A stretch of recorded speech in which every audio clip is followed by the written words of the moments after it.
कैसे हो दोस्तों। आज हम जानते हैं खांसी किस कारणों से होती है, खांसी कितने प्रकार की होती है और इसके लक्षण क्या है। तो खांसी में एक डिजीज़ नहीं है, ये लंग्स इन्फेक्शन के कारण होती है और एक डिजीज़ ना होकर किसी दूसरी बीमारी का सिम्टम्स है। गले में ख़राब होना, गला पीटना, गले में टॉन्सिल्स होना, दमा होना, ये इसके सारे खांसी के प्रकार हैं। खांसी मोस्टली 3 प्रकार की होती है, वूपिंग कफ, ड्राई कफ और मॉइस्ट कफ।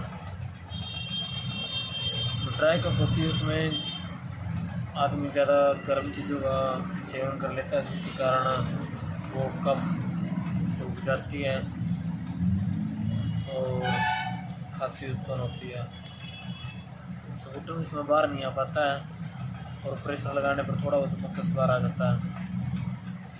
चेस्ट में इंजेक्शन हो जाती हैं, इंजेक्शन हो जाती है और साइनस आई की हो जाती है छाती में सांस लेते टाइम। इसमें लंग्स के दोनों सतह एक दूसरे से चिपक जाते हैं और बार बार खांसी आती है, इसके मुख्य कारण है। मॉइस्ट खांसी में सिम्टम बहुत ज़्यादा आता है, बार बार आता है। आमतौर पर 2-3 दिन सूखी खांसी रहने के बाद रेस्पिरेटरी सिस्टम में मक्कस मेम्ब्रेन सेंसिटिव हो जाती है, जिसके कारण बहुत ज़्यादा मक्कस बाहर आता है।